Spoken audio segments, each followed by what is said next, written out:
Hello and welcome to a very special episode of Stronger Than You Think. It's a brand new podcast celebrating people who have faced adversity, knockbacks and challenges on the road to a very successful sporting career. Today is a very special day. We're here at the Guildhall in the City of London celebrating an exciting announcement around the Rugby World Cup 2025.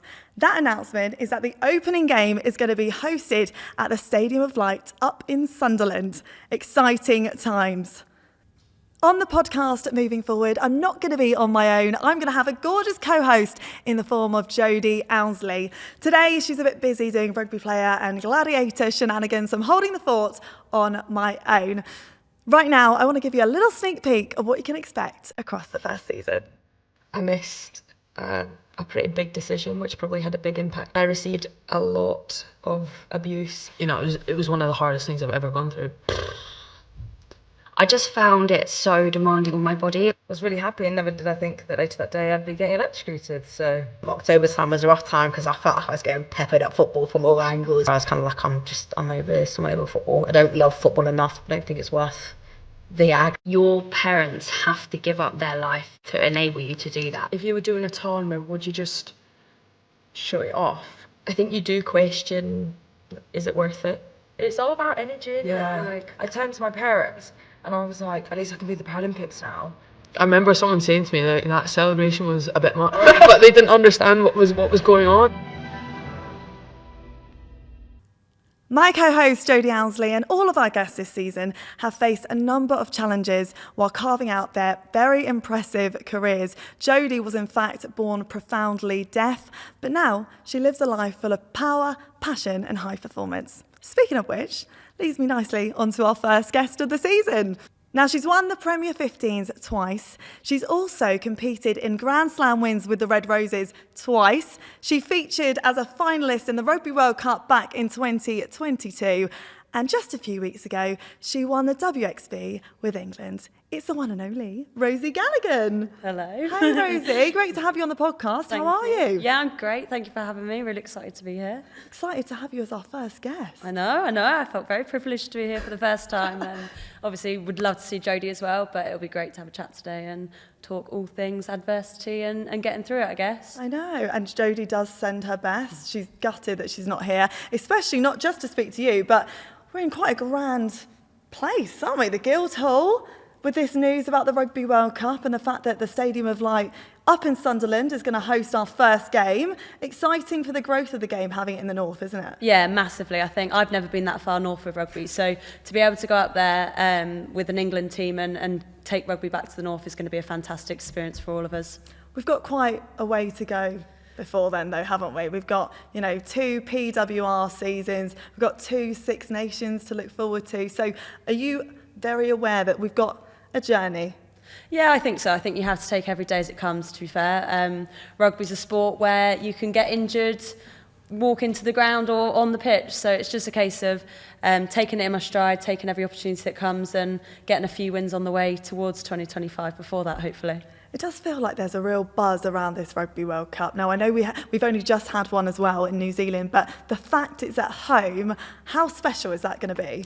Yeah, I think it's kind of fate and it's written in the stars. Obviously, we fell short in 2022, but for us, it was kind of getting over that sadness to start off with, but actually realising that the next World Cup is at home, 2025, Twickenham Stadium for a final. I don't think it could get much better than that for me personally. It really couldn't. And what's really exciting is the prospect of potentially selling out Twickenham as well. Yeah, I think that's the plan. I think as soon as we had that big crowd in the Six Nations last year, it kind of gave you that feeling of actually women's rugby could now do this, and that's never probably been on the cards. I think you speak to some of the older girls that have been to World Cups before and they remember playing at Surrey Sports Park and having the final at Twickenham Stoop in 2010. So to be able to say that they're selling out Twickenham in 2025, I think that would be a massive moment for women's sport and women's rugby.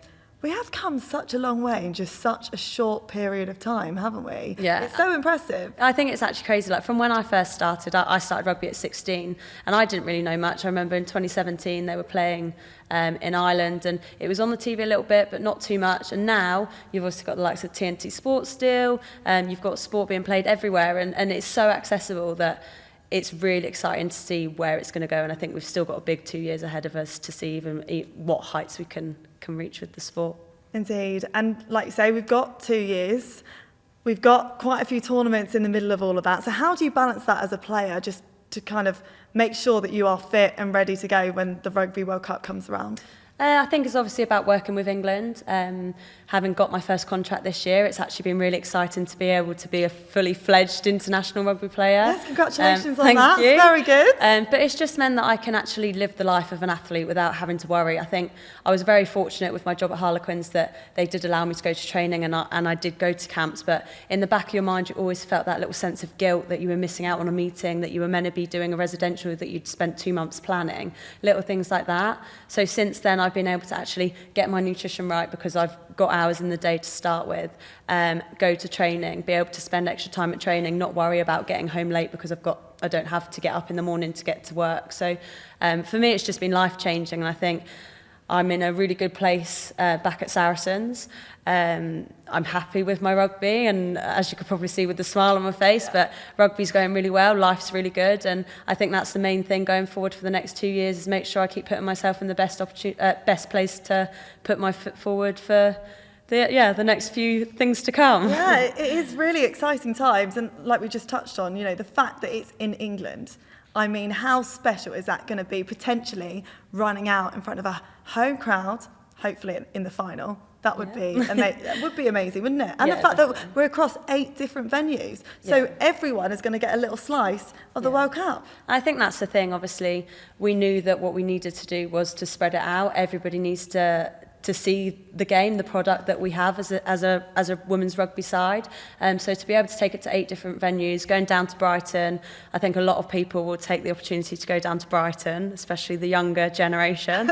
But even just to go up north and showcase what we're about and get everyone involved. There's always going to be people that are based in the more rugby areas that are like, oh, we want the World Cup down here more. But at the same time, if you're a real fan and you want to get behind us, take a tour, get in the car with your family and actually celebrate what we're about and join our journey. I think there's going to be some pretty fun road trips being planned around this. And you have just been awarded a new Red Roses contract for the next year, so congratulations on that. How does that come about? How do you find out? What's the process? So we actually, obviously a few of the girls were already contracted. We knew that renewals were up. A lot of the girls worked hard with the RPA to make sure that we did have these world-class contracts. We've spoken about being a world-leading team, and I think that comes from obviously getting your contract sorted to start off with. It's never an easy process because you're always pushing for more, but we're in a really good place. I can't actually remember how I found out.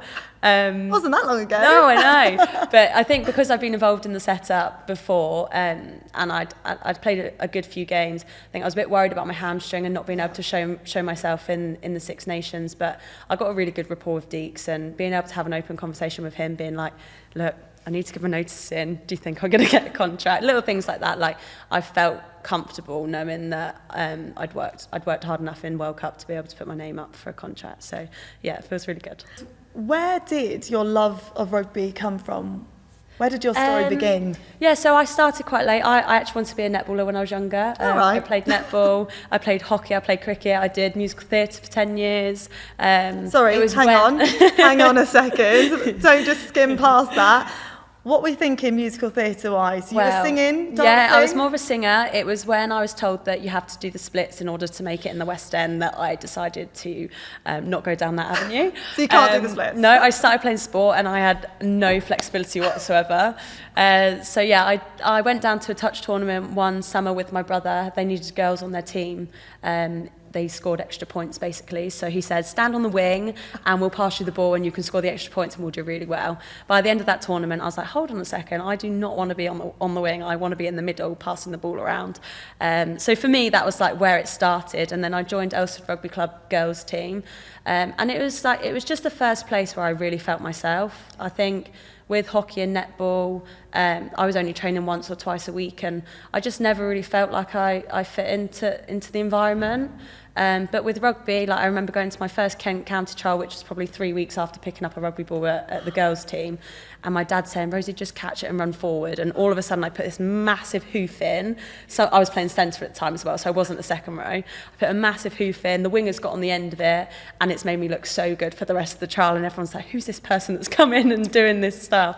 So for me, it like all started there, and yeah, it was just a place where I felt like I could be myself. I found very similar people to me that didn't take themselves too seriously but still knew what they wanted, and yeah, it's just somewhere where I really flourished and think I became myself, kind of thing. I bet your dad was so impressed with you when you did that. He was, but at the same time, like speaking to my dad a few years later, when he first started watching me playing rugby, he was a bit like, oh, my daughter's got into rugby, I don't really know what I'm going to be watching here. Getting into the Saracens, like when I first started then playing for Saracens and stuff, he said to me, I really enjoy watching women's rugby, and it's completely different to the men's, but it's so much more exciting to watch. And I think that's a massive thing, especially with men, is that until you've actually come and watch a women's game, you won't realise how different it is. It's not like the men's game where us girls are just running at each other. Like there's so much more technical, tactical, running, kicking. Like there's just a lot more to it, and I think that's something that my dad started bringing his clients down and bringing all his friends down, and they all love it now. So they're meeting up at the Christmas crack of the Bristol game, and they're all going to have a boozy day out at a women's game. So I definitely think it's changing, and being able to have my dad say at start he was a bit hesitant to it all, but now like I'm obviously playing at a very high level and he loves watching it. He probably watches women's rugby more than I do. So yeah, it's really nice in that aspect of it's changed his mind on things as well. And I think it's very easy to stay in your ways, isn't it? So having him change his mind, and probably other men in his age bracket as well changing their mind is quite nice to see. Speaking of which, I can relate to that so much, because before I started working in women's rugby, my dad had not really paid an interest in it. And it wasn't until I started bringing it into a conversation and talking more about it, and my passion for it started to grow as well, because I used to play not to a very good level at school, and he liked it, but we'd never really switch on the telly and think, oh, you know, we'll fancy a game of women's rugby. But now he rings me, he's like, Ash, do you know that this game's on at the weekend? I'm like, yeah, I know, I work. I'm actually going to be there. But it's so nice because it's such a normal topic of conversation for me and my dad to have now as well. And like you say, it's that growth, it's that change of mindset. And sometimes he'll say, you know, I prefer watching the women's game now.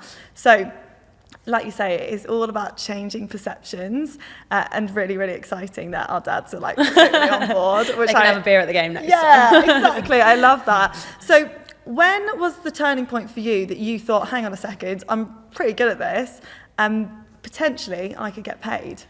Probably not until after I got my second cap, which was 3 years after my first cap, which I'm sure we'll talk about. Yes. But like for me, it was a case of I was a centre at the time when I first started rugby. Didn't make it into England under 20s twice because as a centre. Alex Osterbury, he was my talent development officer at the time.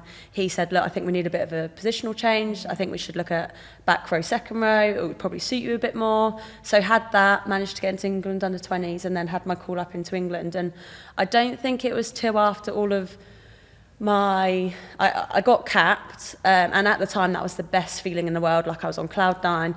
I actually only really got capped because both second rows broke their fingers in the training session a week before the game. So you didn't have to tell us that. But I think that's such a pivotal bit of the story, because at the time I was like, I've made it, like I've secured my space in England, I think I'm going to be involved all the time. It wasn't the case. I then obviously had my setbacks, and it wasn't until my second cap 3 years later, and how special that was, and how far I'd come, and kind of not shown to everyone like I've done it, but also shown to myself like I can actually do this. And I think I had a massive mental switch, I had a massive physical switch, and that was kind of the case where that was the point where I was a bit like, I do want this now, I want this as a career. All my friends got capped at 17, 18 and had contracts since then. Like, I'm ready for this now. So yeah, it was a bit of a late one, but I wouldn't change it for the world. So your head coach at Saracens, Alex Osterbury, he was the brainchild of that position change. He knows it as well. And I think that's the thing, like, obviously I had the move to Harlequins, but mine and Alex's relationship at that time probably wasn't where it needed to be. It was the COVID year. I was really struggling with rugby, probably thought I was better than I was coming back from my injury and my illness. And sometimes you take that out on the relationship with someone. And I think because Alex had known me since I was 16, he'd seen what I'd been through, he'd seen how far I'd got, but he probably knew best at the time that I wasn't actually where I was beforehand, but I wasn't on that wavelength. I was like, I've made it back, I'm ready to go. So like, I probably found that really hard, and that relationship got a bit rocky in that year, which probably led to a bit of my move as well. But I'm really, really happy to be back at Saracens and working with Alex, and I think it shows we've kind of done full circle. I'm sure he's absolutely delighted to have you as well. Let's touch on your illness then and your injury, because back in 2019, you contracted meningitis. Take us back to that point. How did it come about? So I was getting ready for a Saracens game. We had Richmond on the Saturday. It was Friday night. I lived at Zoe Harrison's at the time. Zoe was out, so I ended up having spaghetti bolognese with her mum. Oh, nice. And it was lovely. Like, I got on really well with her mum and her stepdad, and it was just a really chilled evening. I started feeling really unwell, thinking I'd got food poisoning. I was like, I can't tell Karen that I think I've got food poisoning. How embarrassing would that be? She cooked as well? Yeah, she cooked. Oh dear. So I went upstairs, and then I was just laying in bed, and I was trying to switch off, but my body was in agony.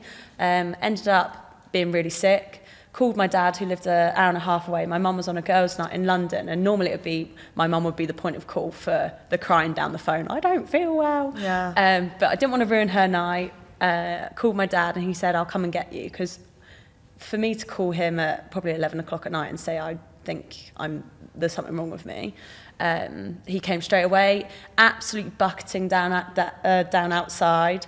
I've fallen asleep whilst he's on his journey up, so he's all of a sudden thinking something really serious has happened. Oh dear. I bumped myself down the stairs because I kind of my legs are in so much pain that it hurts to walk. So I bumped myself down the stairs, get in the car, my dad takes me home, and the next morning when my mum came in, I hadn't really slept, but I was a little bit dazed in the morning, and she just saw a little tiny rash on my leg, so she called 111, as you would do. Yeah. And she just said everything that I was feeling. The paramedics came upstairs, they asked me how I was feeling, and I was like, look, I'm a rugby player, I've never been in this much pain in my life. And I think at that point, that's when both my family and the paramedics knew that actually I wasn't very well. I'd lost looking back at it now, I didn't really realise it at the time, but I was white as a ghost, I looked horrendous, I was clammy. So there was a lot of signs, but you just don't, until you've heard about it. And I think meningitis, for me, I thought it was a thing that kids got. I never knew you could get it as an adult, so it didn't even cross my mind. Got blue lighted to hospital, put in my own ward straight away, treated for sepsis and meningitis, and I ended up being in there for 10 days and then 4 days of hospital at home. So in that time, there was a lot of IV drips. I had 2 lumbar punctures, which is like a big needle in your spine, to decide what virus you have. So I had bacterial meningitis, which is probably the more serious of the two. And I don't really remember those days. I remember probably the 8th day saying that I'm bored, and the nurse said, that's a really good sign that you're getting better, because you're starting to actually realise how you're feeling. I think before I was just probably a bit numb. Like, my mum and dad were coming in to visit. They were having to wear like full PPE, like with their masks on and capes and stuff. But I just remember them coming in and me sleeping the whole time, and then occasionally playing Monopoly, and my dad being like, I'm bored of Monopoly. But yeah, so like that 10 days was really scary, but I didn't realise it till afterwards, till I was out, where I was like, okay, I'm really lucky right now that firstly, I've got no long-term effects of it, apart from obviously getting back to fitness as a rugby player. But if I'd have come in a day later, I could have lost my legs. So it puts life into perspective, and it also puts what I do into perspective as to how fortunate I am that I'm fit, that I'm healthy, that I've got loads of amazing friends around me, like little things like that you'd probably take for granted day by day. But for me, it's definitely changed my perspective on how to live my life. Oh my word. Sorry, rambled on a bit. No, please don't apologise. You have been through so much. I can't even imagine what it would be like to be blue lighted to hospital alone. And how old were you at the time? 21, 21. To be that young, Yeah. were your parents in the ambulance with you? or- Yeah, so my mum was. I've got many a video of me high as a kite. So but again, no wonder you can't remember it. yeah, like I was straight onto the strong stuff. But I think actually it wasn't until I did the Red Roses documentary where they asked my parents for the first time in front of me how they felt, and sorry. No, don't. I'm going as That well. for me was eye-opening because I'd never heard it from their point of view and how scary it would have been for them. Yeah. I don't know why I'm crying. No, well, it's huge. What did they say? Just that you never expect it to be your kid. That it could have been so much worse. So I think in hindsight, being able to talk about it a couple of months, years later, it's not as tough to speak about. But it was just like my mum didn't go to work. She came in every day, was sat there for 6 hours, even though I was sleeping. Basically told her work that she'd have quit if she needed to, if they wouldn't give her the time off. So little things like that. My dad was going into London and working his day job and then coming in and spending hours in the evening. So I probably didn't realise what they were doing and how much they were still sacrificing when I was in hospital. And it really was within one day, wasn't it, that you could have potentially lost both of your legs? Yeah, I think that's the scary thing about it. I still don't really know how I fully feel about things. I think that's the thing. I speak about it so much now to try and raise awareness, share my story, but actually I still don't really know how other families feel when they've had those things. Like some of the people that I've met, they've had their legs amputated. They've got long-term issues from it. I'm very fortunate in that instance, so that's why I still work to try and tell people about it. And you probably got my friends that are a bit like, oh, she's still going on about the meningitis, blah, blah, blah. But actually, for me, if I can just do my one bit to show that you can go out on a university night out on the Wednesday and be in hospital on the Saturday. Did they think you were pulling a sickie? Yeah. Did they? So I think Alex Osbury thought that I'd gone out on the Friday night and I didn't want to play at Richmond on the Saturday. But yeah, we'll leave that one there.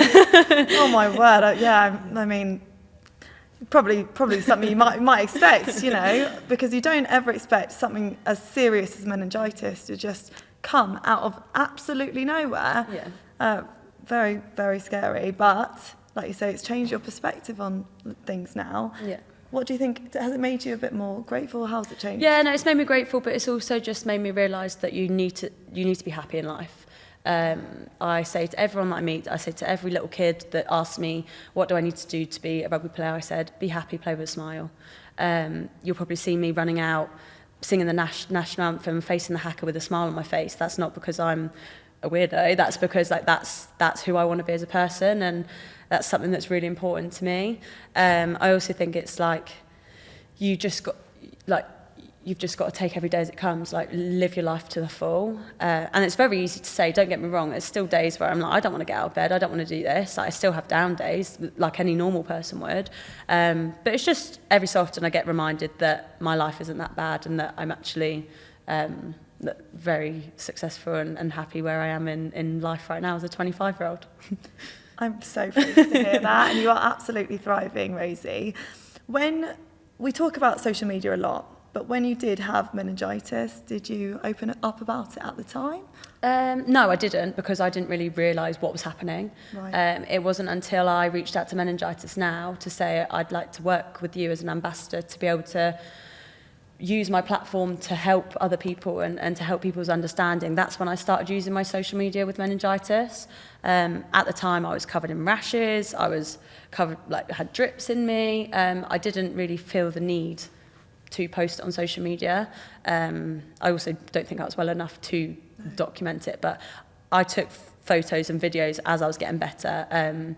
Probably more so the journey getting back to the pitch is where I used my social media a bit more, because obviously you're out for a bit of a prolonged period of time, people are going to ask, and that's when it kind of took off as to actually I can use my platform now to help educate people on meningitis and do my bit, because I was so lucky, do my bit to help others that might not be so lucky in the future.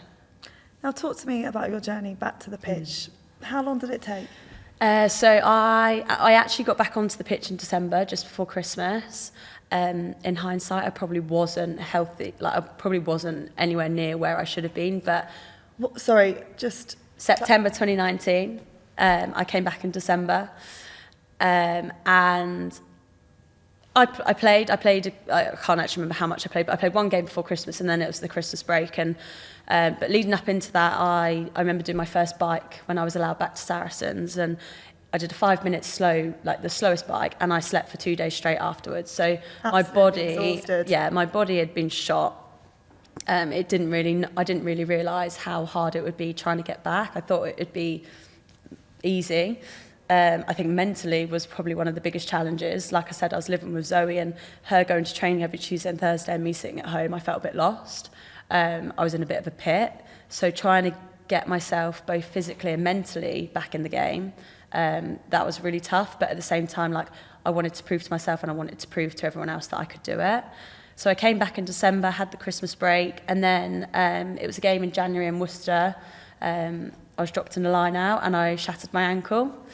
And I think it was at that point when I was on gas and air on the floor where I was like, I think I've come back to rugby. I didn't say this out loud at the time. I think I've come back to rugby a bit soon. I don't actually think I'm fit and healthy enough to be here. This was meant to happen. And to break your ankle and be like, yeah, this was meant to happen is a bit of a weird outlook. But yeah, I think it was definitely like a blessing in disguise to be like, okay, Rosie, you now have no option but to rest, to recover and actually get healthy.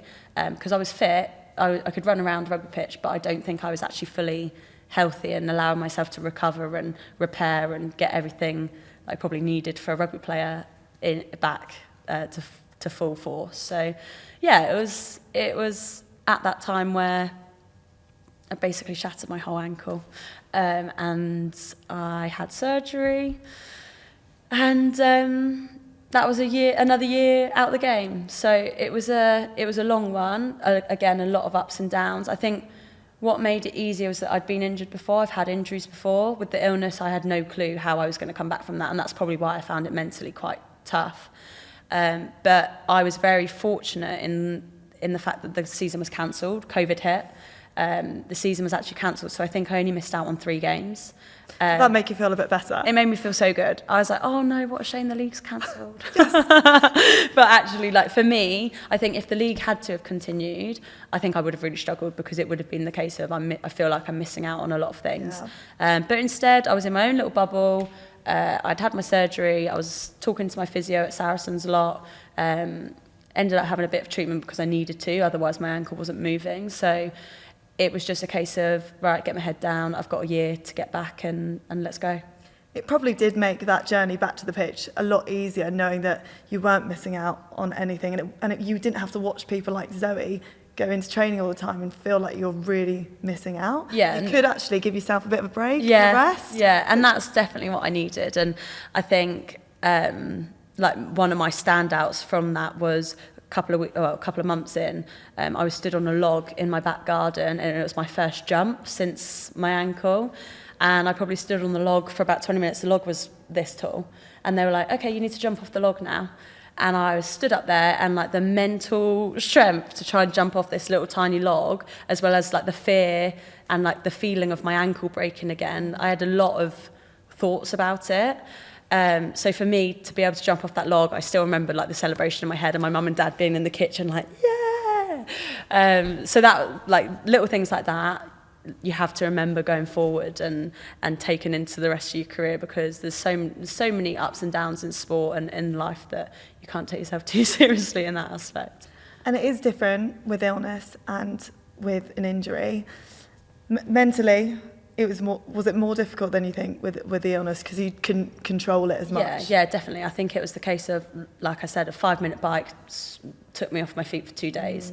I knew with an injury there was going to be setbacks. I had to have one of my screws out because it was stopping me, but actually that setback meant that I then took 3 steps forward a week later. So I knew that I was going to be fine getting back from my ankle. I'd had one of the best surgeons, like I was in good hands at Saracens, but with the illness, it was all about how I was feeling. No one knew how I was feeling and what my body was capable of and how I was going to fight off meningitis. And then eventually that led to you actually leaving your club, Saracens. How difficult a decision was that at the time, or had you completely just fallen out of love with the game? Yeah, I'd fallen out of love. I think trying to come back from my ankle, having a pool of talented players at Saracens, I thought I was probably back to my best, and I wasn't. Again, hindsight's a wonderful thing. It's easy to say that now, but at the time, I was frustrated with Alex. I didn't understand why he wasn't starting me. I didn't start in the Prem final, and for me, that was something obviously you work hard for the whole season. And I just think I needed a bit of a change. I think COVID made club life really hard. Like, you never saw each other, you didn't socialise, you were in your car, you had to do a COVID test, and then you got on the pitch and trained, and then you left. Like, it just wasn't a very fun or nice place to be. So I decided that I was going to do something for myself for once. I think something that I'm a selfless person. I think I put people above myself in a lot of situations, but I think I made a selfish decision for once, and it paid off. But I just decided that I needed a bit of a change. I spoke with Harlequins. I said, I want to get back into the England squad. Will you support that? And they were like, yeah, let's go. So to have someone that believed my dream and let me speak into the future about what I wanted to do, which wasn't allowed as much at Saracens. It was more about, you're at club, let's focus on club, and then the future will take care of itself. But I had that goal, and that's something that I really wanted to achieve. And just someone saying to me, yeah, you can do that, like we'll get you there, was massive. I think the S&C at Harlequins at the time was like one of the best places to be, and that has always been a work on of mine. So the S&C programme was great, and the facility was good, and I had a few friends there as well, so it was a really easy transition for me. And it was the best, that season was the best season for me. I was enjoying it. I loved being in Guildford. I've now bought a house near Guildford because I like the area so much. So it was just a really good lifestyle that I had. And sometimes you've got to do something out of your comfort zone in order to realise either that it's the best thing for you, or you actually want to go back to Saracens. And that's exactly what's happened, right? Yeah, I think Sarries is just home for me. I think I was born in North London in Finchley, 10 minutes away from Stonex. My dad played for Saracens Amateurs, my little brother played for Saracens Academy. And you know, when you just, I went back there last season, and I sat in the stands, and my mum and dad came up to watch the game as well, so they'd enjoyed going to Saracens. And I just said, don't you think this feels like home? And my mum was like, yeah. And that was kind of like the start of me kind of putting into their heads that I might talk to Saracens again and go home. So yeah, that was a big decision, because at the end of the day, Harlequins have done so much for me. But I'm absolutely loving being at Sarries again. It's just gone up another level. Like, the facility's world class in terms of the new Stonex Stadium. I think they're starting in talks now to build a new training facility as well. So it's going to be a really exciting few years, and I think that, in line with now being contracted, it's great. It's good that you're making decisions for yourself, and if that does feel like home and it feels like somewhere you're going to play your best rugby, and you've obviously got a contract with England now, so you've achieved that goal, you can at least enjoy your club life with Saracens, back with the family, as it were. And I'm sure your family weren't best pleased when you went and signed with Harlequins, if they were Saracens fans. Yeah, I think they knew that I needed to do something for me, but yeah, I think they're excited to be back in North London. Yeah. My godfather lives up there, so he comes to the games. My granddad's best friend, who's 70 odd, he comes to every single one of my games, more than my own family. So being able to see them after, and like I said earlier, like, there's so many people that have been there since the start that I still see and still talk to when I see them now, and appreciating that journey and the people that have stayed with you the whole way. I love it. That's so nice. It feels like you have definitely come full circle, doesn't it? And I think that's the thing as well. Like, not only have I grown as a rugby player, but I've grown as a person. I think me being able to go back to Sarries now is because I'm a lot maturer. I actually know who I am probably as well. Like, I was 22 when I left, and I've had a lot more life experiences since then as well. So it's not only have I grown as a rugby player and I feel like I can hold my own and lead on the pitch now, but it's also I've got my own voice, and I can put them both together and kind of be a good leader at Saracens and kind of keep progressing in that way. In terms of the Red Roses, Talk to me about the next time that you got on the pitch after your illness, after your injury. How good did that feel for you? Yeah, so for me, that second cap is now my first cap. Like, that's the more special cap, I think, because of all of the setbacks and having to overcome so much. That second cap felt so much more special. I came into Six Nations and I just kind of had like the attitude of I've got nothing to lose. Like, I'm coming in as a bit of wild card here. I want to showcase what I can do. I'm just going to work hard. And that was probably the best thing for me. And I still sometimes try and get back to what my brain was thinking and like now, because that edge that I had in that first Six Nations back was, I think, what made me play in all of those Six Nations games in that campaign. And no, I don't think anyone was expecting it. I remember speaking to Mids and Deeks and then being like, what have you done in the last 3 years? Because we were not expecting you to come in and be like this. So yeah, for me, like, I just gave it everything. I worked hard on my fitness. I worked hard to try and be better at rugby, and it paid off, and played every game in that Six Nations. And then the World Cup came after that. So yeah, it was like Six Nations. And then it was kind of like that, go back to club, try and play well, but not think too much about it. And then, yeah, I was involved in the World Cup. And you scored 3 tries? I did, yeah. Not very Not often. bad, I not don't bad actually debut. score. So having 3 tries to my name in one game in my World Cup debut, like, you can't ask for much more than that. And I don't think I've scored a try since, but I don't care. Doesn't matter, does it? I don't care if I never score again.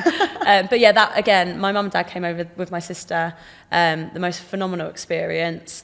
Obviously, fell a bit short. And I think one of my next setbacks was I didn't get selected for the World Cup final, and that kind of, would I say, it didn't break me, but I think everything that I'd built up for, I played a lot more in that tournament than I was told I would. So at the start of the tournament, we were sat down and we were told whether we'd be like a starter, finisher, or like a finisher MPR, and I was told, you'll be a finisher MPR, probably not involved that much, like you're here to cover.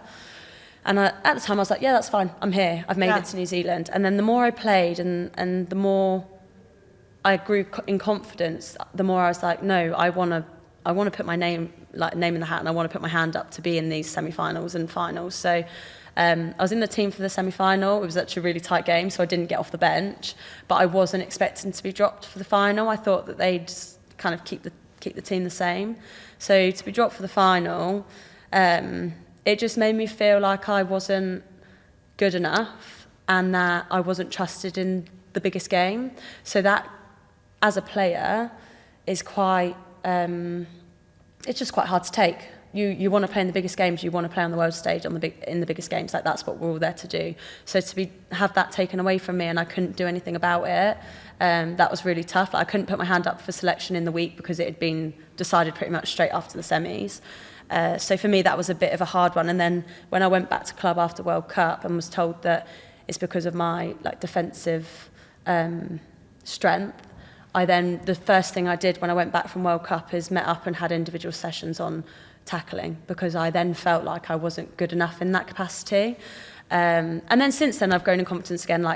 You have to realise, 32 contracts now, 1 to 32, but no one is the same rugby player. And I think that's what I've realised in the last few years, is that I am my own person.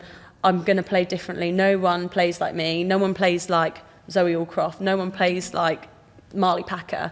So it's about embracing your individuality, and that you're not going to suit every single game, but actually when you get your opportunity, just go out there and smash it. But yeah. Having to deal with being dropped for a final, it keeps the fire in your belly alive, though, doesn't it? It's not an ideal situation for you to be in, and I'm sure you were incredibly disappointed, but that must make you even more determined to hopefully get there in a few years' time. Yeah, definitely. I mean, I didn't speak to Deeks for a few days because I just didn't know what to say. I was so upset. I trained and I led the lineouts as if I was New Zealand, didn't do anything to not put the team first, but I just had nothing to say to him. And I spoke to him on the 4th day later, and he was like, "You ready to talk now?" And then I just cried, so I just left it. But a few weeks later, when we got home and stuff, he was just a bit like, "I don't want you to like let this affect you. Like, you're a good player. Like, you just need to keep doing you. And then he was like, just keep proving yourself, like Six Nations and stuff. And then I think Six Nations came along. I did my hamstring a week before the first game, so I was out for the whole of Six Nations. And then it kind of put me in, again, a bit of uncertainty as to our new contracts were coming up. Yeah. So that uncertainty of, did I do enough at World Cup to get a contract, or am I going to still have to keep working? Am I going to make it to WXV? Have I done enough in the league for that? And then it was a case of WXV, I got selected for that, and it was a case of, I know that I want to be playing in that WXV game against New Zealand. Like, that was my goal. And you started every And game. I started against New Zealand, obviously in New Zealand, and we put that score against them. So for me, that whole year was like a full circle of the low to the ultimate high. I feel like there is no messing with Rosie Galligan at the moment to say. You are a woman on a mission, aren't you? Yeah, and I think for me, like, again, sorry, what I was probably actually getting to was, I said to Deeks, I said, 2025, I want to be starting in Twickenham in hopefully a final against New Zealand. I managed to obviously play against them this year, but that, I think, in a lot of girls' minds is like the ultimate rugby game. So that has kind of been like the goal since that little bit of sadness and not being selected. My next goal since then was that. But like we said earlier, there's a lot of rugby in between then and now. I love that you just told the coach. You were like, I'm going to be there. I think that's the thing. Like, when I first went into camp, he's a quiet character and probably a bit misunderstood at times for being quiet. But actually, we sat outside in France. I think I had an Orangina. You know, when you go abroad and you either have a Fanta Lemon or an Orangina. So I had an Orangina, and he was like, "You're right, Rosie." And then we just had like an hour conversation about life. And I think it was at that point where I was like, he's been really honest to me, so I feel like I can be honest back. And he knows that I'm a competitive person. So me saying that, he's probably like, yeah, fair. Like, I'd feel the same. Deeks' friends think I'm a very similar version as to what he was like when he was younger. So that's quite weird in that sense. So I think having that rapport just is quite a nice thing. And it does feel like a new era for women's rugby. I mean, it is a new era for women's rugby. We've got the PWR now being on TNT Sports, so that's really exciting, isn't it? It's a really exciting time for women's rugby as well. We've now got the Premiership Women's Rugby on Rugby Pass and also TNT Sports, so it's great to see the game getting a bit more coverage. Yeah, no, it's massive for the game. I think that's something that we've all said for the last few years, is that if you can't see it, you can't be it. So being able to have it on TNT, having it on Rugby Pass, I mean, I've done a few columns for Rugby Pass, and being able to share like the insides of what actually happens in the life of a women's rugby player, like that's really special for me. And being able to just show that what we get up to in normal life as well, and that we've all got different quirks and different things that we do and fun things as well. But yeah, no, it's massive for us, and I think that's the only way that the sport can keep growing, is if it's accessible, if people get behind it. I think that's something that we probably saw with WXV. For us, it's about how can we fill these stadiums now. We've got massive stadiums booked up for Rugby World Cup, and our aim as a team and as the RFU is to sell out those tickets, because it is definitely a place that you want to be in 2025, and it's just really exciting to see how far we've come. Oh, I cannot wait. Now, I know that you're going to have to go because, like we mentioned at the beginning of the podcast, we're at the launch event for the Rugby World Cup 2025. There's lots of people here, lots of important people making important decisions. It's going to be quite the event, and really exciting for people to be talking about it now when we've still got 2 years to go. Yeah, but that's the exciting thing about it. I think you can't just jump on the bandwagon of women's sport in the year that there's a massive tournament. I think you've seen it in how the Euros was for the football. Like, the legacy that they've left going forward is massive. And for us rugby girls, seeing the Euros and seeing the success, that's what like rugby stakeholders should be excited for. Like, this is a 2-year journey now. How can we bring out the best in the sport, both on and off the pitch? I think it's going to be an incredible 2 years. And let's keep talking about it all the time. Yes, for the next 2 years, every single day. Thank you so much for joining us. Thank you for Rosie. having me. It's been an absolute pleasure. All the best. Thank you.